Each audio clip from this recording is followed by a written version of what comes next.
Hello and welcome back to yet another vlog.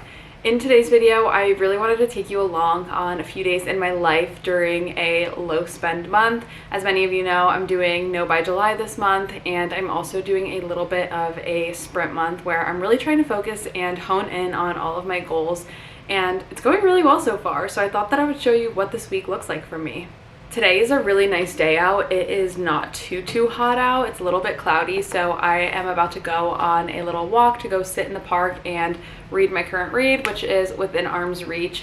I am really trying to get back into reading more. I still read a ton. I read at least like 2 to 3 books a month, but my reading is definitely not as high as it used to be, and it's been taking me a lot longer to really get through books. So I want to have some uninterrupted, peaceful time outside to just sit and read. And I think I'm going to make myself a matcha to take with me to go, because that also just helps to discourage any shopping, because I love to go and walk around outside and then stop for a little coffee treat or get a little pastry somewhere. And I'm not allowed to do that this month. So instead I'm going to bring a fun drink with me, and then I won't end up buying anything.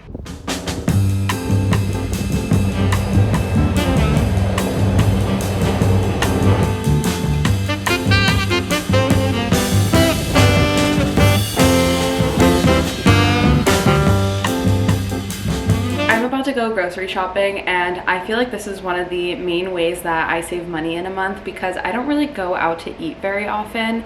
I will as a social thing like a few times a month maybe, but that's really it. I don't order out when I'm by myself. I cook the majority of my meals at home. I bring lunch to work for the most part. I don't really buy lunch out. And I've really perfected my grocery list making process. I do it all on Notion, and I basically just have a grocery list, and it has like all the possible items that I ever buy within here, and then I just kind of go in and swap them out every single week based on the few meals that I have like on rotation. And recently what I've been doing is the 5-4-3-2-1 method. I think there are a few different ways that you could do it, but this is how I do it, and it works best for me.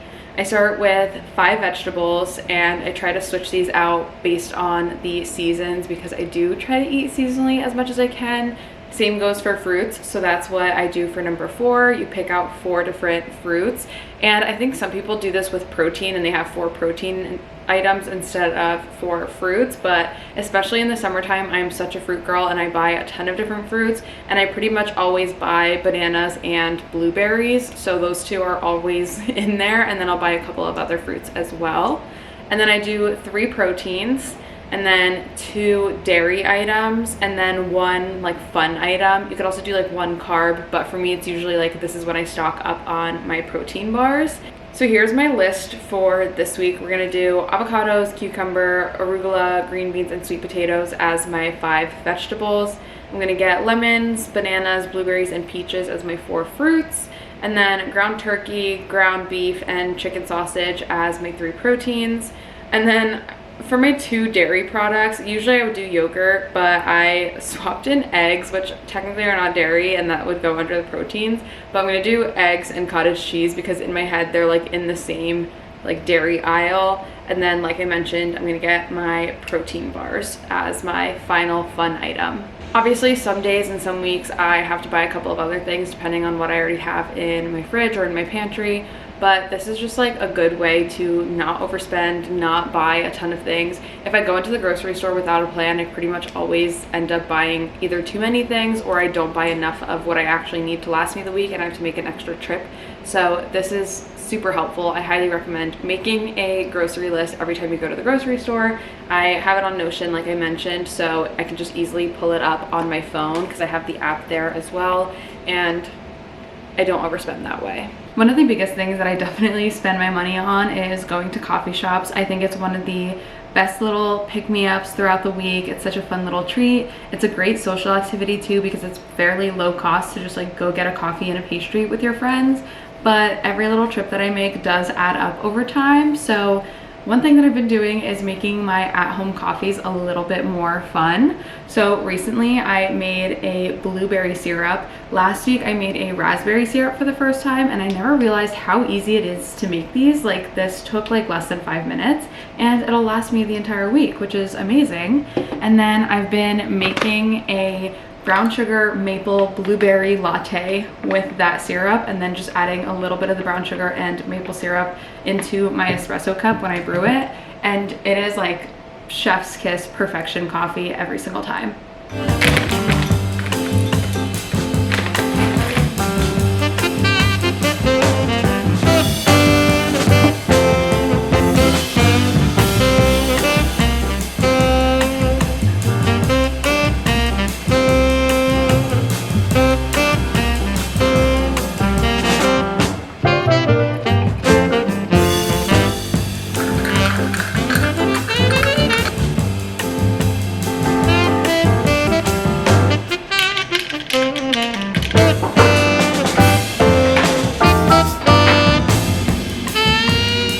I think everyone has to have at least 1 or 2 low cost or free hobbies, because whenever you do get an urge to spend, you can turn to these things instead. I keep a list of things that I could do, like I can go bake, I can go on a walk, I can paint, I can read, I can write. Like, I have a lot of different hobbies.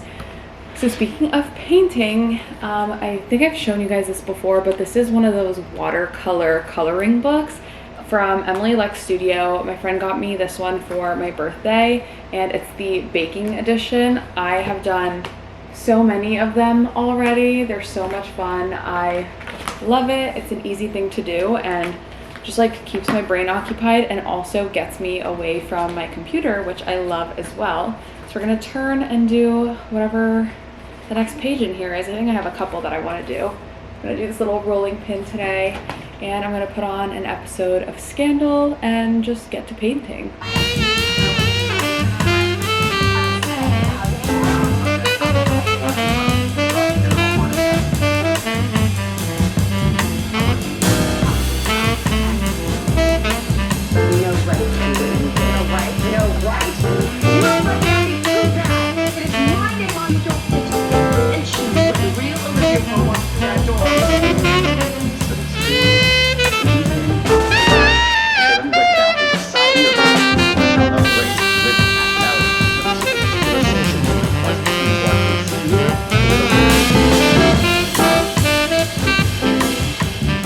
Wrap up this vlog, I wanted to do just like a little check-in with you guys, because we are basically at the halfway point of the month, which means halfway through No by July, halfway through my sprint month, and just like sharing some thoughts and feelings and things that I'm still working through. First and foremost, I feel like this No by July so far has been very successful. The thing that I am the most proud of is that I have not purchased coffee out. I've been making all of my coffee at home, and I love making my coffee at home. I have an espresso machine that I love. I've been experimenting with different syrups and different flavors and coffee beans, and I have really perfected my at-home coffee. I truly look forward to it every single morning, but I also love the vibe and the ambiance of a coffee shop. So combining like that love, especially during the sprint month when I'm trying to work on my novel more and not being able to go sit at a coffee shop and work there because I can't buy the coffee,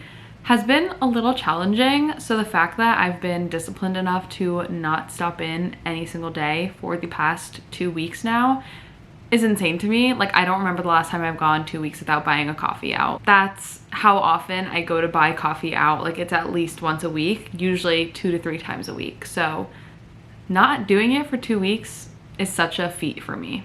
However, one of my weaknesses that I've really realized with this challenge is secondhand shopping. And luckily I haven't fallen into the trap of buying anything during this month so far, so I'm feeling really good about it. But I love specifically like online thrift shopping, like a Depop, eBay, Facebook Marketplace. Like, those are my happy places. I scroll those pretty frequently. I love to go and save things. And what's been really tough during this challenge is working with my like sense of urgency and this like feeling that I get where I need to like buy something immediately, because if I don't, it's gonna go away. And there is more of this urgency with the secondhand world, because if it's something that I want from like a Zara or a Target or whatever it is, I can wait the month and then I can buy it later if I still really want it or need it. But with secondhand shopping, you're like, if I don't buy this right now, somebody else probably will, and then I'm never gonna find it again, especially if it is something that's more difficult to find. So I've had to really force myself to step away from those apps and not even be scrolling on them, because I know I will fall into temptation that way. And then just generally, my urge to shop has not gone away. Like, I definitely still get that itch sometimes. And one thing that really helps me combat this feeling when I'm really feeling like I need to buy something is keeping a list on my phone of things that I actually do need to buy. Like right now, I am about to run out of Q-tips. I'm about to run out of my conditioner. There are a couple of other little like necessities that I need. And I don't buy these items right away because I know I still have a little bit of time before I need them. And I wait until I really get that strong urge to shop. And I'll go into like a Walgreens or CVS or Target or whatever store it is, and I'll only buy the items that are on that list that I actually do need, because then I'm still kind of getting that dopamine hit, which is the thing that I'm after, but I'm not wasting any money on unnecessary purchases that I know that I'm going to regret later, because these are things that I do need. Sometimes we just have to play silly little mind games with ourselves and like make ourselves still feel like we're, you know, succumbing to our urges one way or another. Anyway, that is a wrap on today's video. I am so glad that you stuck around to the end. Please be sure to subscribe if you want to see what the rest of my no buy July and just like my sprint month as a whole are like, because I'm going to do a little wrap up video for you guys. But I'm so proud of myself. I'm feeling very good so far, so I can't wait to see what I do with the next 2 weeks we have.